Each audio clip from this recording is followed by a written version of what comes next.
दोस्तों, क्या आप जानते हैं कि विपश्यना क्या होती है?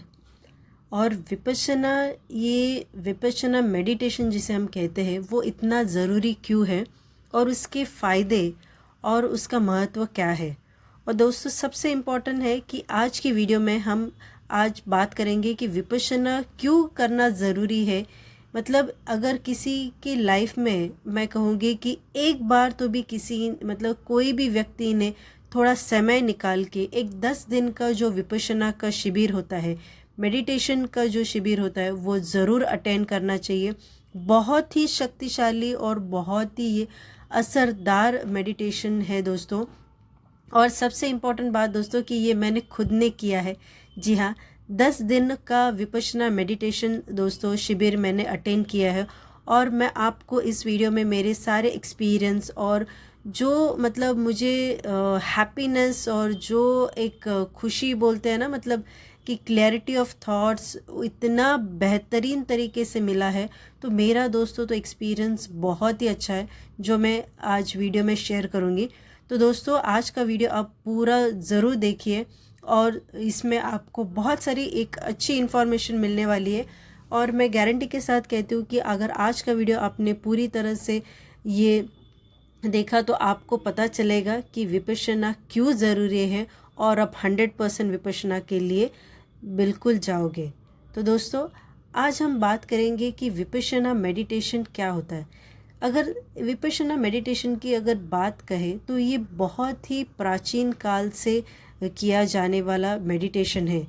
ये लगभग 2500 साल पहली पुरानी ये एक कहते हैं कि एक टेक्निक है या फिर एक मेडिटेशन का एक प्रोसेस है जो कि फॉलो किया जाता था। भगवान गौतम बुद्ध, इन्होंने ये विपश्यना है जो सबसे पहले इसके बारे में शुरू किया, इसके बारे में बताया अपने शिष्यों को। तो आज हम ये विपश्यना जो उसके बारे में मेडिटेशन के बारे में जो हम बात करेंगे, तो इसमें हम आपको बताना चाहते हैं कि ये जो विपश्यना है बहुत पुराना है और असरदार है। भगवान गौतम बुद्ध ने जब ये इसका शुरू किया था, विपश्यना का ध्यान उन्होंने शुरू किया, तो उनको भी बहुत ज़्यादा इसमें एक कहते हैं ना कि जो एक उनका जो चिंतन रहा था इसमें, या उनका जो एक पावर जो डेवलप हुई थी वो एक असाधारण थी। और इसलिए कहते हैं कि भगवान गौतम बुद्ध जो है कि एक असाधारण व्यक्ति थे। वो बुद्ध इसलिए कहलाते थे कि जो उनका जो मेडिटेशन का जो है या फिर वो उनकी जो इंटेलेक्चुअल जो थी वो बहुत ही एक नेक्स्ट लेवल की थी। और इसलिए आज हम उनको पूछते हैं। आज हम उनकी हर जगह पे अगर देखोगे कि अगर पीसफुलनेस, शांत प्रिय या फिर एक चिंतन की अगर बात करते हैं तो सबसे पहले भगवान गौतम बुद्ध का नाम लिया जाता है, उनका जिक्र हमेशा होता है। तो वो थे जिन्होंने ये विपश्यना जो मेडिटेशन है, यहाँ पे अगर विपश्यना की मेडिटेशन की बात करें दोस्तों, तो ये कोई एक धार्मिक विधि नहीं है या कोई एक कहते हैं ना पूजा पाठ या कुछ इस तरह का एक प्रोसेस है, वो नहीं फॉलो किया जाता है। पर यहाँ पे प्योरली जो होता है कि आपकी जो ब्रेथ है, आपके श्वास के ऊपर सारा ऑब्जर्वेशन होता है। जो आप सांस नाक से अंदर लेते हैं या उसको रिलीज़ करते हैं, जो सेंसेशन होती है, जो थॉट्स आते हैं उस दरमियान, उसी चीज़ पे आपको आपका ध्यान केंद्रित करना होता है। और जब हम ये ध्यान केंद्रित करते हैं अपने इसे अगर आप आगे चल के हम और डिटेल में बात करेंगे, जैसे कि आनापान स्थिति जो बोलते हैं कि अंदर की सांस जब हम इनहेल करते हैं और एक्सेल करते हैं, वो जब हम इनहेल एक्सेल करते हैं तो जो सांस हम लेते हैं नाक से अंदर, तो उस दरम्यान जो आपको सेंसेशन होती है, जो फीलिंग्स होती है, उसके ऊपर पूरा ध्यान केंद्रित किया जाता है। यहाँ पे किसी एक मंत्र का जाप नहीं या कोई पूजा करना नहीं है, या फिर आपको एक कैंडल जला के उसको एक तरफ मतलब पूरा कंसंट्रेट करके देखना नहीं है। ये पूरी की पूरी मतलब आत्मा, एक बोलते हैं ना मतलब इनर सोल या फिर इनर अपने आप को, अपने आप में जो भी सेंसेशन हो रही है उसे हमें जानना है, उसे हमें देखना है कि मतलब ये किस तरह से हो रही है। मतलब एक छोटी छोटी अगर हम बोलते हैं कि हम रोज़मर्रा सांस लेते हैं, मतलब हम ब्रीद करते हैं, ब्रीद आउट करते हैं, तो हमारा इतना ध्यान नहीं जाता है। पर जब हम विपश्यना के मेडिटेशन के लिए हम जब बैठते हैं तो हमें पूरा अपना ध्यान केंद्रित करना होता है अपने ये पूरे ब्रेथ पे। In and out, inhale exhale जब भी हम करते हैं तो वो आपकी उस दरमियान जो भी सेंसेशन होती है उसके ऊपर हमें पूरी तरह से ध्यान केंद्रित करना होता है। और ये जो विपश्यना मेडिटेशन था ये बहुत पुराना, मतलब जैसे मैंने बताया कि भगवान गौतम बुद्ध के उन्होंने ये मतलब इनकी शुरुआत की थी। तो ये धीरे धीरे ये दुर्लभ होता चला गया, इसे ज़्यादा लोग नहीं जानते थे। पर इसका फिर से निर्माण हुआ जब ये जो विपश्यना है इसका निर्माण एक कह सकते हैं कि एक बर्मा, म्यांमार में जो एक कंट्री है वहाँ पे श्री गोयंका गुरुजी है, उन्होंने इसकी फिर से एक शुरुआत की। उनका नाम अगर जो है कि सत्यनारायण गोयंका जी, SN गोयंका, ये बर्मा में रहते थे। और ये जब बर्मा में थे तब उनकी खुद की जो बहुत ज़्यादा हेल्थ की इश्यूज़ थी, मतलब उनको बहुत बीमार थे और कई डॉक्टर की मतलब उन्होंने सलाह ली, पर उनकी जो बीमारी थी वो कम नहीं हो रही थी। उनकी जो बीमारी दिन ब दिन बढ़ते जा रही थी और वो बहुत पीड़ित थे कि मतलब मेरी ये बीमारी कब दूर हो जाएगी। तो तभी उनको किसी ने बर्मा में बताया ये विपश्यना के बारे में। जब उनको बताया कि आपको मेडिटेशन करना है, आपके सांस के ऊपर, आपके ब्रेथ के ऊपर आपको ध्यान केंद्रित करके ये करना है, तो उस समय उनको बहुत ही मतलब ये आश्चर्यचकित लगा कि ये किस तरह का ध्यान है, ये किस तरह के मतलब प्रोसेस है, इससे कोई इंसान ठीक हो सकता है। मैं जो इतनी सालों से बीमार हूँ या फिर मुझे जो राहत नहीं मिल पा रही है, क्या मुझे इस विपश्यना से राहत मिलेगी, क्या मैं ठीक हो पाऊँगा। उनके मन में भी थोड़ा सा संदेह था, उनके मन में ये थोड़ा सा डाउटफुल ये आ रहा था कि ये हो पाएगा। पर उन्होंने फिर भी उन्होंने सोचा कि मतलब कहते हैं ना कि सब सारे दरवाजे बंद हो जाते तो एक दरवाज़ा खुल जाता है। तो ये विपश्यना जो मेडिटेशन है उनके लिए वो आखिरी दरवाज़ा था जो उनके लिए खुल रहा था। तो उन्होंने भी सोचा कि चलो अगर इतने सारे चीज़ें हमने ट्राई की, इतने सारे डॉक्टर के साथ मिलके आए हैं, तो एक बार ही सही तो चलो हम ये भी ट्राई कर लेते।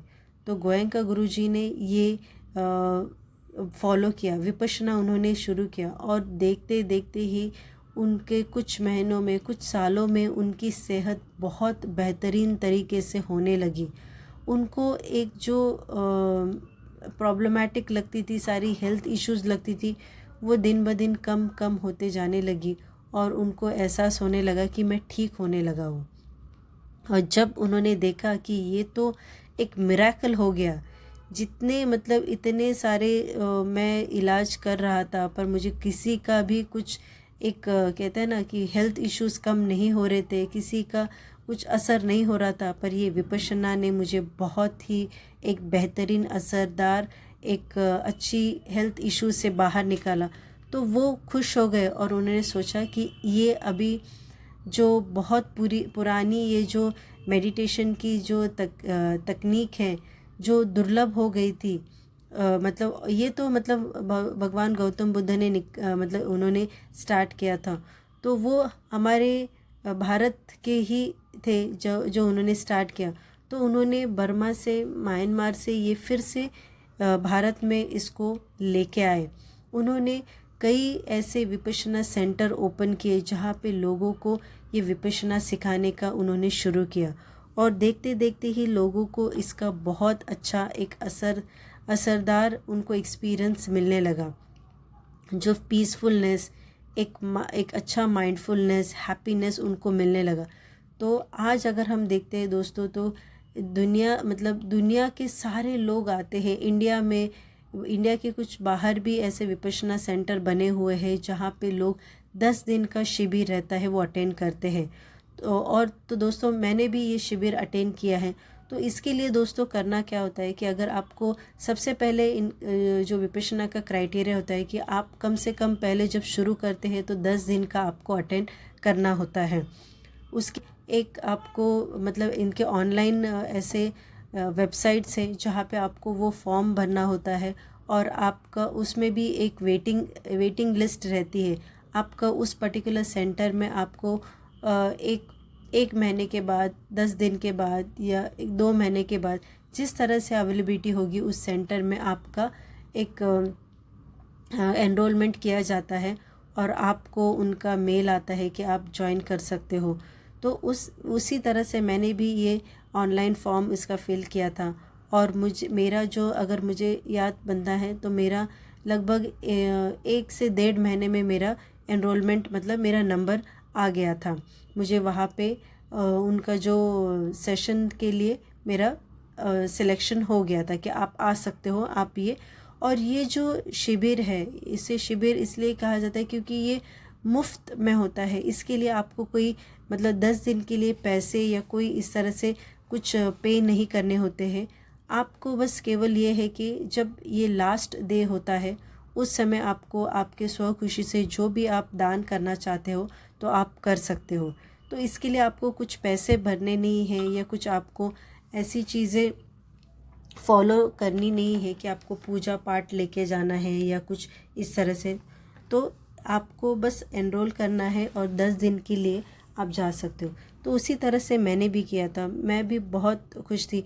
मेरे घर वालों ने स्पेशली अगर आप देखोगे किसी को भी एक अगर मन शांति या फिर एक बोलते हैं ना इनर फीलिंग एक अच्छी चाहिए तो ये ज़रूर फॉलो करना चाहिए। उसी इंटेंशन से मैंने भी इसमें एनरोल किया था। मेरे घर परिवार वालों ने भी मुझे बहुत मोटिवेट किया। और दोस्तों विपश्यना करना एक ऐसी स्थिति होती है कि आपको 10 दिन के लिए पूरी तरह से एक कहते हैं ना बाहरी दुनिया से एक आपको कट ऑफ करना होता है।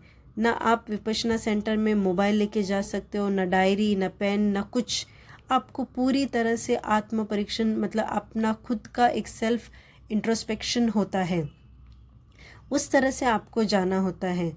आप कोई वहाँ पे स्पेशली अगर गर्ल्स कहे लड़कियों ने जो है महिलाओं ने ना कुछ मेकअप करना है, ना कुछ इस तरह से ये करना है। बहुत सादगी से, बहुत ही सिंपल से आपको वहाँ पे 10 दिन के लिए रहना होता है।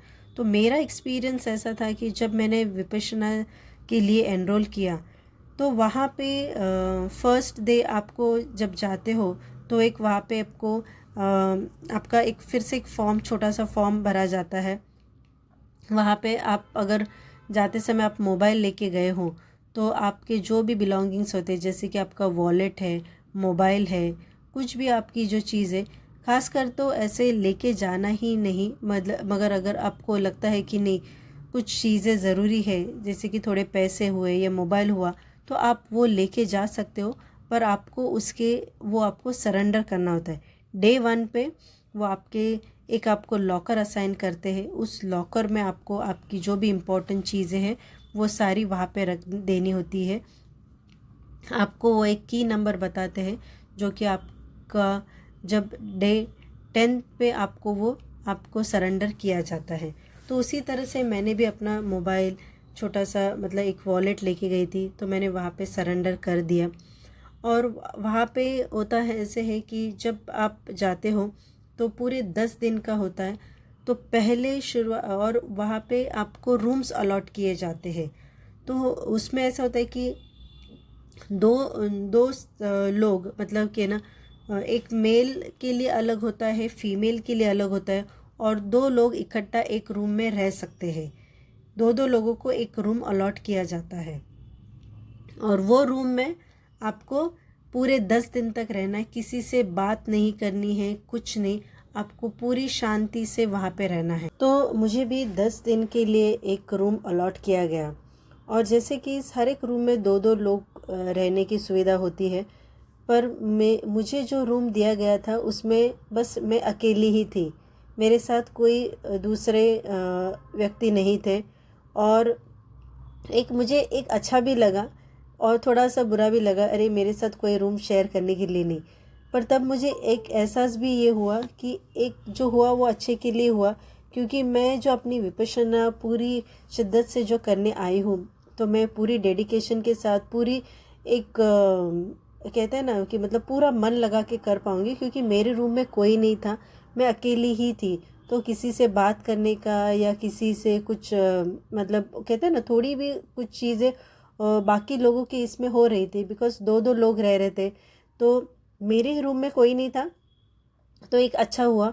और एक जो रहता है कि मुझे फिर वहाँ पे हम सब लोगों को रूम्स अलॉट किए गए, और दूसरे दिन ही जो उनका जो सेशन होता है सुबह 4 बजे होता है मॉर्निंग। दोस्तों 4 बजे उठना होता है, तो एक उनके जो सेवा करने वाले होते हैं वो सुबह आते हैं, एक छोटी सी उनके हाथ में एक घंटी रहती है, बेल रहती है, वो बजाते हैं। ना किसी को आवाज़ लगा के, ना किसी का कुछ मतलब ऐसे अलार्म लगा के इस तरह से कुछ ये नहीं होता है। वो एक छोटी सी बेल बजाते हर एक रूम से होके चले जाते हैं, तो लोग अपने आप सारे उठ जाते हैं, थोड़ा सा फ्रेश हो जाते हैं, और आपको तुरंत ही विपश्यना एक हॉल रहता है बड़ा सा, वहाँ पे आपको जाना होता है। तो 2 हिस्सों में बटा हुआ रहता है ये हॉल, एक तरफ सारे जेंट्स बैठते हैं, एक तरफ सारे लेडीज़ होते हैं, तो उस तरह से आपको बिठाया जाता है। और वो पूरी मतलब सुबह 4 बजे से लेके लगभग आपका वो मतलब 2 घंटे तक वो विपश्यना मेडिटेशन चलता है। उसके बाद में आपको इमीडिएटली ब्रेकफास्ट दिया जाता है। नाश्ता जो रहता है बहुत ही बढ़िया रहता है, और वो भी जो भी सारा ये रहता है जो वहाँ पे सेवा करते हैं, मतलब जो विपश्यना करके गए हुए हैं, वो उनको होता है कि किसी को वहाँ पे सेवा देनी होती है, तो वहाँ पे वो मदद करते हैं। और वहाँ पे सारे जो भी साधक आते हैं उनके लिए वो खाना वगैरह बनाते हैं, नाश्ता सब बनाते हैं, और वो दिया जाता है। तो वो होने के बाद में आपको ब्रेकफास्ट करना है और उसके बाद में आप आपके रूम में जा सकते हो। किसी को फ्रेश होना है और कुछ काम रहा होगा तो वो कर लेना है, और फिर से आपको बुलाया जाता है। अराउंड 9 बजे आपको बुलाया जाता है, आई थिंक 9 बजे ही रहता है। तो आपको 9 बजे से लेके फिर से वो बराबर आपको 1 बजे तक आपका फिर से विपश्यना ध्यान का जो होता है वो शुरू हो जाता है। फिर 1 से 2 बजे तक आपका लंच टाइम होता है।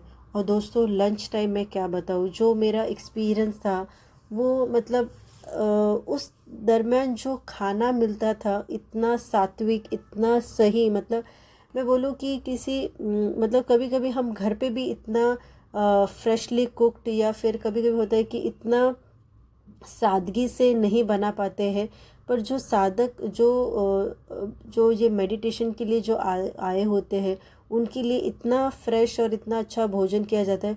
दोस्तों मुझे तो मतलब जब ये खाना मिलता था ना, मैं तो मतलब मन से मतलब पूरी दिल से मेरी मतलब आवाज़ निकलती थी कि धन्यवाद प्रभु, धन्यवाद यूनिवर्स की मुझे इतना अच्छा खाना मिला है। और वो जो खाना उस समय मिलता था दोस्तों, इतना ब्लेस्ड, इतना अच्छा फील होता था कि मतलब आपको मतलब मैं अभी वर्ड्स में नहीं एक्सप्रेस कर सकती हूँ। आपने अगर ये खुद ने एक्सपीरियंस किया ना, आपको खुद को समझ में आ जाएगा। मतलब ऐसे लगता था कि हमने क्या पुण्य कमाया है जो हमें इतना अच्छा भोजन मिला है। जो फीलिंग होती है ना वो आउट ऑफ द वर्ल्ड होती थी, और मुझे बहुत ही बेस्ट लगता था। वहाँ पे आपको सब्ज़ी, रोटी, दाल, चावल ऐसे सब कुछ एक सात्विक भोजन दिया जाता है, और वो खा के इतना मन प्रसन्न, मतलब उनके वो खाने में भी जो कहते हैं ना इतनी प्योरिटी, इतनी मतलब ये होती थी, वो आपको खाने के बाद में भी फील होता था। ना आपको एसिडिटी होगी, ना आपको कुछ नमक कम ज़्यादा लगेगा या कुछ नहीं, मतलब बहुत ही एक नेक्स्ट लेवल का एक्सपीरियंस आपको वो मिलता था जब खाना आप खाते हो। तो उस तरह का मेरा एक्सपीरियंस होता था। और वहाँ पे फिर आपको उसके बाद में एक थोड़ा सा 3 बजे तक ब्रेक टाइम दिया जाता था। अगर किसी को थोड़ा सा आराम कर लेना है या किसी को थोड़ा सा कुछ काम कर लेना है तो कर सकते थे। फिर से आपको एक 4 बजे से वो शुरू हो जाता था, तो आपको 5 साढ़े 5 बजे तक वो फिर से मेडिटेशन में बैठना है। मतलब पूरा दिन सुबह से 4 बजे से लेके रात के 9 बजे तक आपको केवल आपकी मेडिटेशन पे ही कंसंट्रेट करना है, आपके ब्रेथ पे फोकस करना है। जब आप वो हॉल में रहते हैं तो वो जो गुरुजी होते हैं जो आपको मेडिटेशन सिखाते हैं, वो आपको सब सारी चीज़ें बताते हैं कि किस तरह से आपको ब्रेथ पे कंसंट्रेट करना है, किस तरह से आनापान स्थिति में रहना है, क्या क्या फॉलो करना है, वो सब आपको मेडिटेशन में बताया जाता है। तो फिर हम आते थे 5 बजे, 5 साढ़े 5 बजे। फिर से उस टाइम पे एक टी टाइम होता था, वहाँ पे आपको चाय दिया जाता था, कोई फ्रूट रहता था, खासकर बनाना केला होता था। और आपको एक जो कहते हैं ना मुरमुरा, वो मतलब राइस फ्लैक्स सीड्स की तरह, राइस की उसकी तरह मिल जाता था। मुरमुरा बोल सकते हैं, भड़ंग बोल सकते थे, वैसे वैसे मिलता था। किसी को चाहिए तो दूध मिल जाता था, तो आपको वो लेना है। और आपको वो आपका लास्ट मील होता था, मतलब वो last mile in the sense आपका वो लास्ट फूड इनटेक होता था। और ये फूड इनटेक लास्ट जो आपका रहता था, क्योंकि आपको नेक्स्ट डे पे ही फिर दूसरा जब ब्रेकफास्ट के लिए आओगे तब मिलेगा।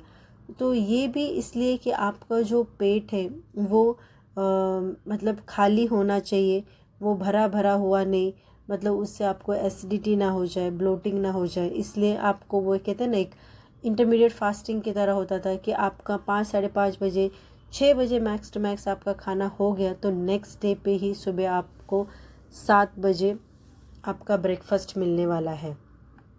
तो उतने टाइम के लिए लगभग 10 से 12 घंटे के लिए आपका पेट वो खाली रहता था। और बस जो ये विपश्यना के लिए अगर कुछ एज वाले लोग आए हैं, सीनियर सिटीज़न आए हैं, तो उनके लिए शाम को 9 बजे थोड़ा सा खाना होता था। मतलब अगर चाहे तो वो खा सकते हैं, किसी किसी को मेडिसिन लेनी है कुछ इस तरह से तो वो खा सकते हैं। पर अगर रेगुलर अगर रूटीन देखा जाए तो 5 बजे 6 बजे आपने खाना खा लिया, नेक्स्ट डे पे ही आपको खाना खा लेना है। और फिर रात में 8 बजे से लेके 9 बजे तक एक स्टोरी टेलिंग होता था।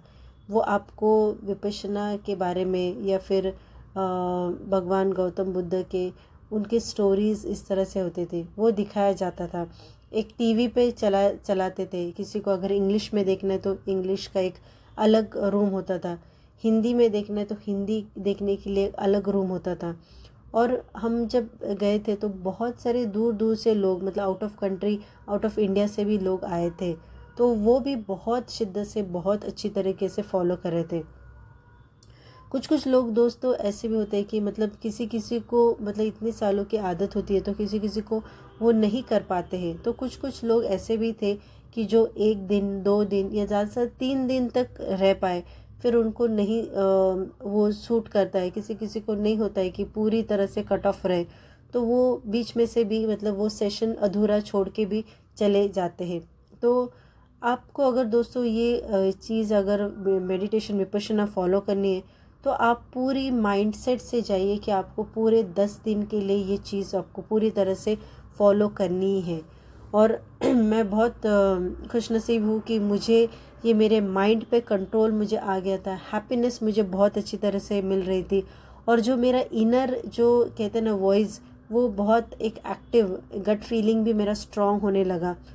और धीरे धीरे करके 1 दिन 2 दिन ऐसे करके अच्छी तरह से पूरे विपश्यना का मेरा जो 10 दिन का था सेशन वो बहुत अच्छी तरह से हो गया। और 10th डे पे मतलब मैं आपको क्या कहूँ, मुझे इतनी खुशी और इतनी बढ़िया फीलिंग आ रही थी, तो मुझे ऐसा लग रहा था मैं कितनी बात करूँ और कितने लोगों को कितना सारा मेरा एक्सपीरियंस शेयर करूँ। तो मैं जैसे ही 10th डे आ गया तो अपनी खुशी से जो भी आपको दान करना है वहाँ पे एक बॉक्स रहता है, डोनेशन बॉक्स, आप कर सकते हो। ऐसा कोई कंपल्शन नहीं है आपको 500 रुपीज़, 1000 रुपीज़, 100 रुपीज़, जो भी आपके मन को आपको ठीक लगे आप वहाँ पे दान कर सकते हो। ये दान भी इसलिए है कि जैसे आपको किसी मतलब आपको जो खाना मिला, जो सुविधा मिली, वो किसी की दान से आपको मिली। तो अगर आप आज दान करोगे तो आपके दान से कोई जो दूसरे आने वाले हैं साधक, उनको वो काम में आ जाता है। तो उसके लिए करना होता है। और वहाँ पे बुक्स भी अच्छे अच्छे होते हैं, वो भी आप ले सकते हो पढ़ने के लिए। और जो फीलिंग आपको मिलती है दोस्तों 10 दिन के बाद में, एक बहुत ही नेक्स्ट लेवल की होती है। आपका पूरी तरह से बोलते हैं ना, एक माइंड एक बॉडी क्लेंजिंग हो जाता है, मेंटली बहुत पीसफुल, बहुत एनर्जेटिक एंड बहुत पावरफुल। आफ्टर ये विपश्यना दोस्तों मुझे इतने अच्छे एक्सपीरियंस मिले, पूरी मेरी काम में कहो या मेरी ओवरऑल बिहेवियर में कहो, पॉजिटिव में कहो, बहुत ही ज़्यादा असरदार एक फीलिंग मिली, एक बहुत ही अच्छी वाइब से सारी चीज़ें हुई। तो दोस्तों आप ये विपश्यना ज़रूर फॉलो कीजिए और आपका जो एक्सपीरियंस आपको मिलेगा बहुत ही एक ग्रेट एक्सपीरियंस होगा। तो आप ये ज़रूर फॉलो कीजिए, आप भी एनरोल कीजिए और आपका एक्सपीरियंस आप शेयर कीजिए। दोस्तों आज का वीडियो अगर आपको पसंद आया होगा तो ज़रूर लाइक कीजिए, शेयर कीजिए, सब्सक्राइब कीजिए। धन्यवाद।